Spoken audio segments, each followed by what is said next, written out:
Hello and welcome to this week's meditation. My name is Sebastian Beaumont. I'm with the Faith and Spirituality team and we'll be doing another meditation today.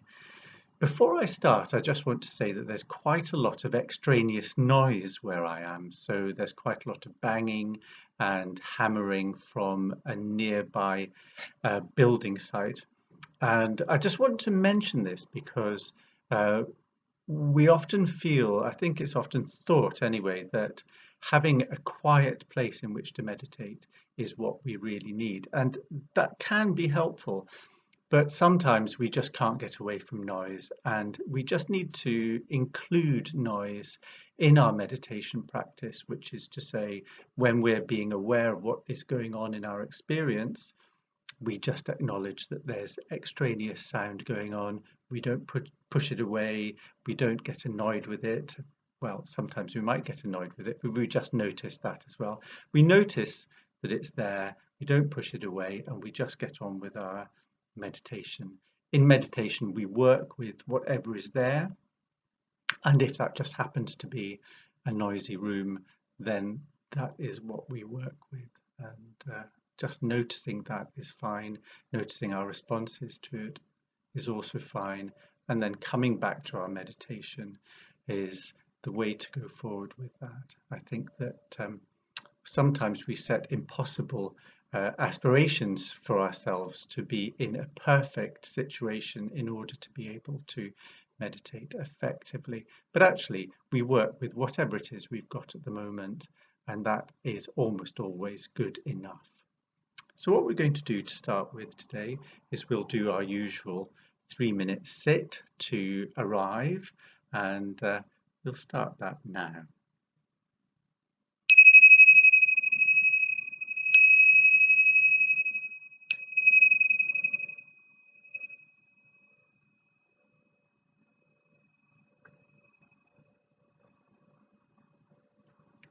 So sitting in a posture if you're sitting in a posture, not being in a posture if you're not in a posture, just relaxing into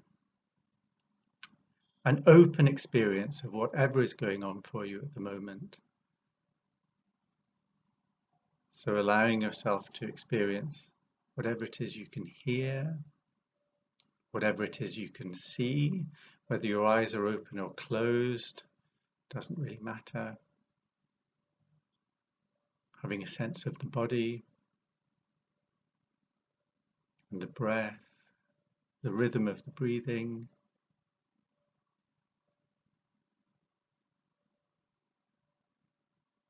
Any comfort or discomfort.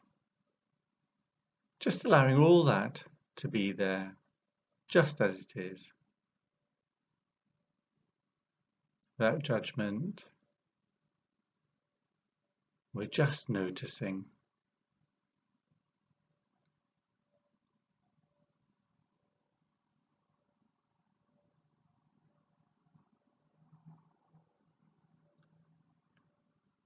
Being aware of the emotional tone that we're bringing to the meditation today, whether we're happy or sad or stressed or calm, just noticing what we brought with us today.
Just gently coming into your experience in the room, opening your eyes if your eyes are closed.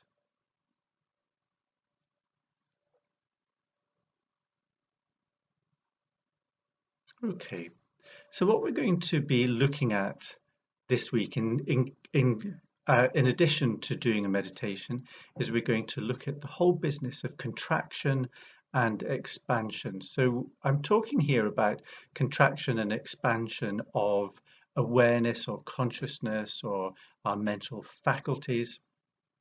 And I would say that as we sit in meditation, we tend to become less contracted.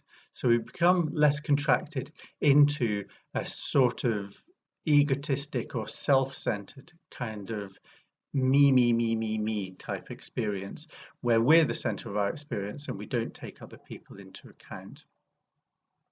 When we're in meditation, and if the meditation is being effective, and at that point we open up in a positive way, we open up in a positive way with regards to ourselves and with regards to other people. The expanded mental state includes me and everybody around me. It will also include ideas about well-being in the world and for our culture.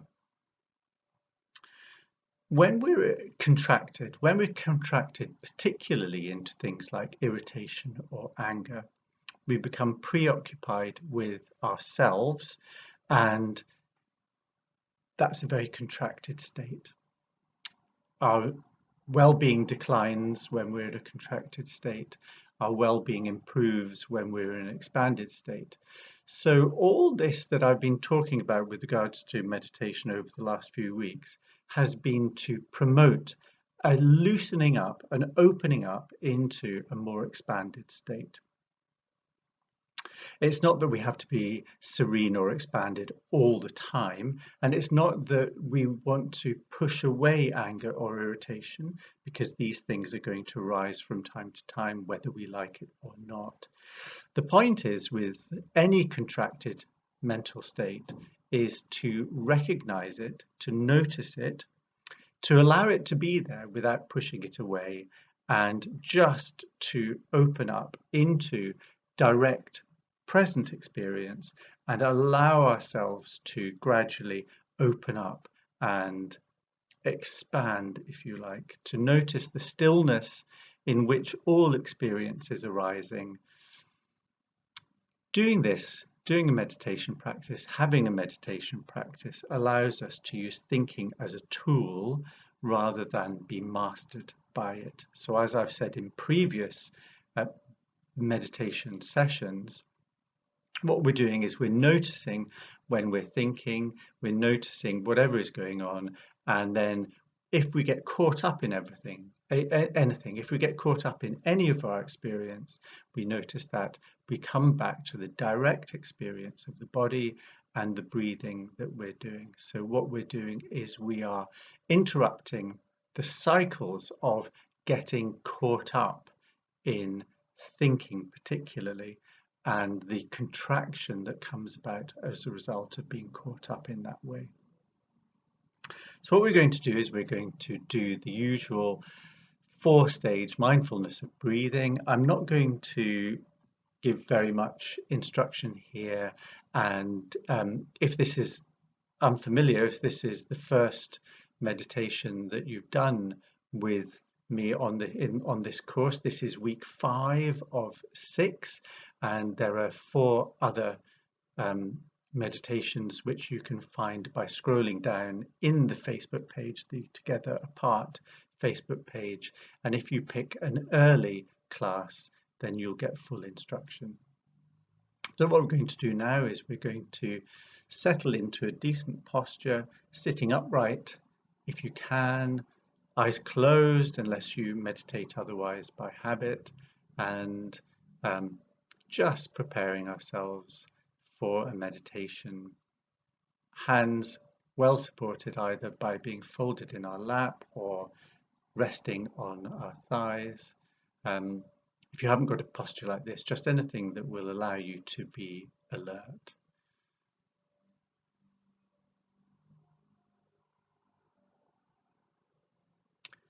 So, as always, not hurrying into a meditation,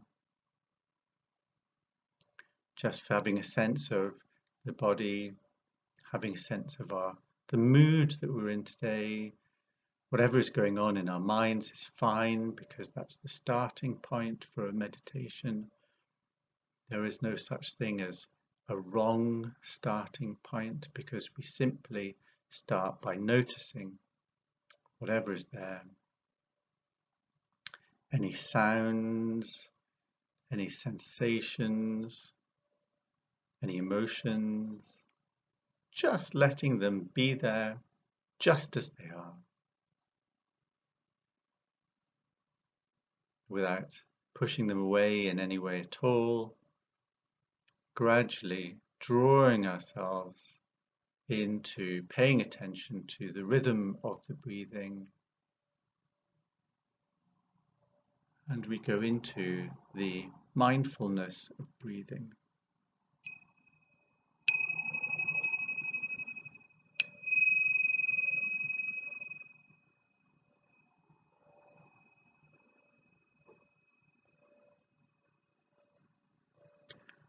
So in this first of 4 stages, we count the breath. At the end of the out-breath, just as it's closing down, we count the first breath, breathe in, breathe out, count the second breath with a count of 2, and then 3 and 4, so on up to 10, and back to the beginning. Start again. We continue this cycle of counting for the first of the 4 stages of the mindfulness of breathing.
If you find that you're drifting off before you get too far in the count, that's fine. Just be glad that you've noticed that you've drifted off, and come back and start again with the count at 1.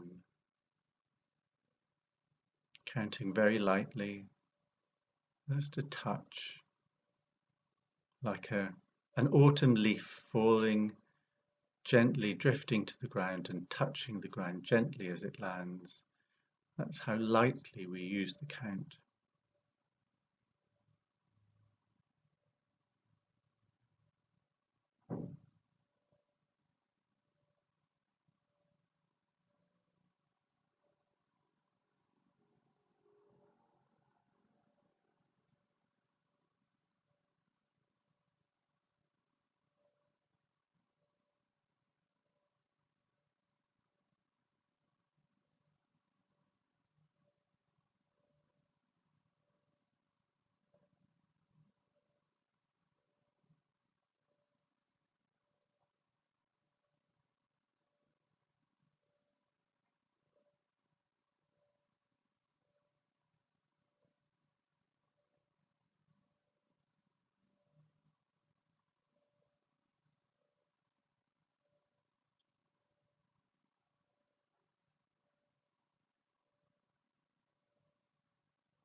Remembering also that thinking is not the issue, thinking is fine, just allowing thoughts to arise and pass, not bothered by the content of thought, not being drawn into content of thought, just noticing thought and coming back without paying it attention to the counting and to the direct experience of the breath in the body.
Moving on to the second stage of 4, where we move the counting from the end of the breath as it's closing down to the beginning of the breath as it opens up.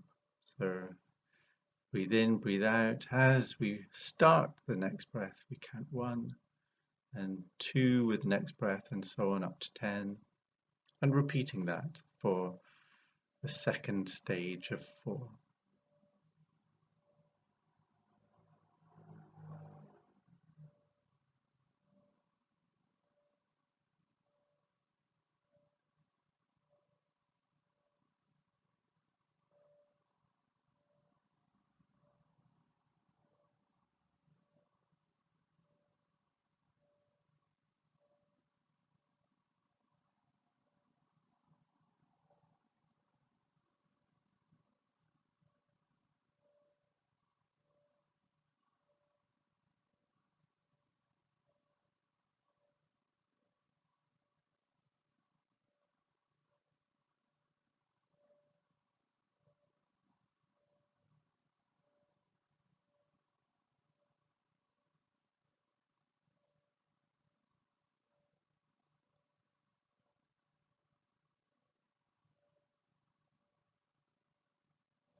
So moving on into stage 3 or 4, where we drop the counting and just stay with the breath in all the experience that we have of the breath, of it entering the body movement, of a contraction and expansion of the diaphragm, any other sensations of the breath that we might experience, just allowing the rhythm of that to be there and to follow it with attention,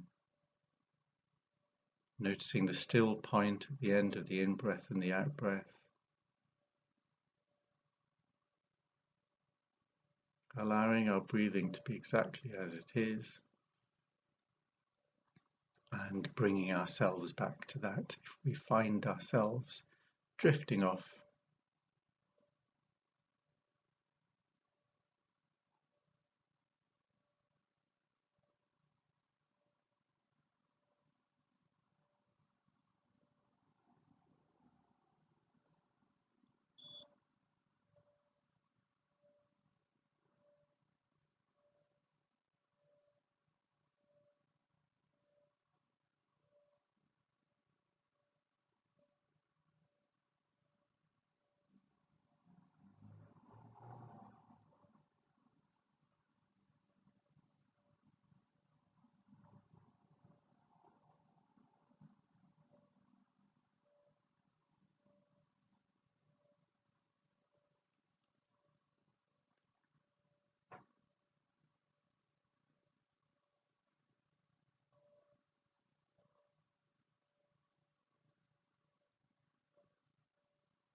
So moving on into stage 4 of the mindfulness of breathing, where we bring our attention to what's called a one-pointed point of attention. So we just pay attention to the sensation of the breath as we first experience it in the body. That would be either in the nose or the mouth if we breathe through the mouth, or maybe the back of the throat. But taking your attention to a point in the body where you can feel the breath and feel the changing of the breath as you breathe in and breathe out, and you can notice those still points as you get to the end of the in-breath and the out-breath. And following that as closely as you can for the next few minutes. Again, if you lose sight of it by being caught up a lot in thought, feel free to start counting again if that will help you to anchor yourself in the meditation. If you find yourself feeling sleepy, do just open your eyes for a little bit.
So now as we close towards the end of the meditation, we've got a little while left, but just in this last period, opening up to all experience, just releasing ourselves from paying attention specifically to the breath and opening up to whatever is happening That would include anything you can see or hear. Just the whole gamut of experience, allowing it all to be there without judgment, just allowing it to be exactly as it is.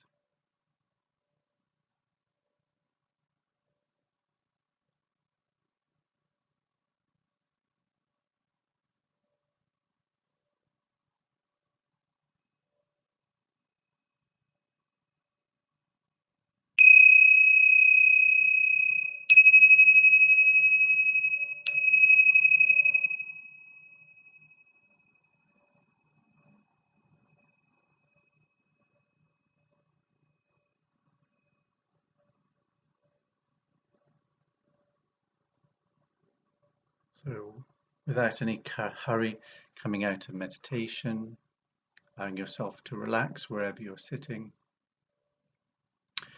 Now I'm just going to say a little bit before we close today's class or today's session, is I want to say a little bit about pattern matching.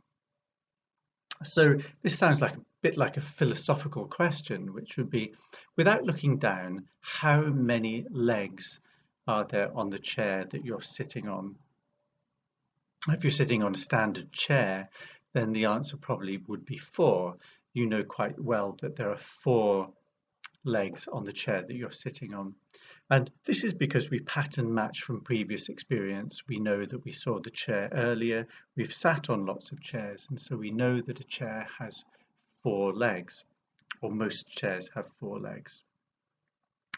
We need to be able to pattern match, otherwise you would never learn to cross the road effectively and we just wouldn't survive as a species. However, one of the problems with pattern matching is that we also pattern match in unhelpful ways. Okay, so we have views about ourselves, what we're like, and about how we should behave. So we have certain things that we might think. So we might think, for example, that we should get angry when somebody pushes in front of us in a supermarket queue, or that we should feel bad about ourselves if we get something wrong. And these kinds of things that we take in and just automatically are triggered in us is a kind of unhelpful pattern matching. So what we're doing in meditation, amongst all the other things that it does, is we allow ourselves to release the contraction that we have into our own experience, and gradually these unhelpful kinds of pattern matching start to loosen up a little bit and maybe even disappear altogether. So it's just something to think about, an effective meditation that I would share with you, that I've seen in myself and I've seen in other people. These rather unhelpful kinds of pattern matching about who we are and what we're like can just simply start to release themselves quite naturally without us doing anything about it. We don't have to analyze our thought. We don't have to unpack it.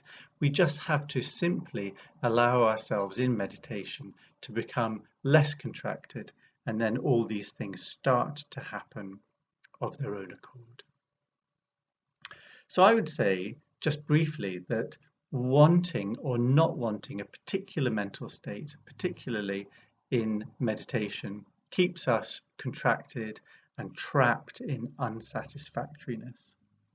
Noticing mental states with curiosity and receptivity, but without judgment, brings us into presence. And presence is just very naturally a non-contracted state. So just being aware of the breath and following the breath is automatically, as we do it, will open us up and allow us to be less contracted. So I hope that was of some use, and I'm very pleased that you've come to the class today, and I look forward to seeing you again next week.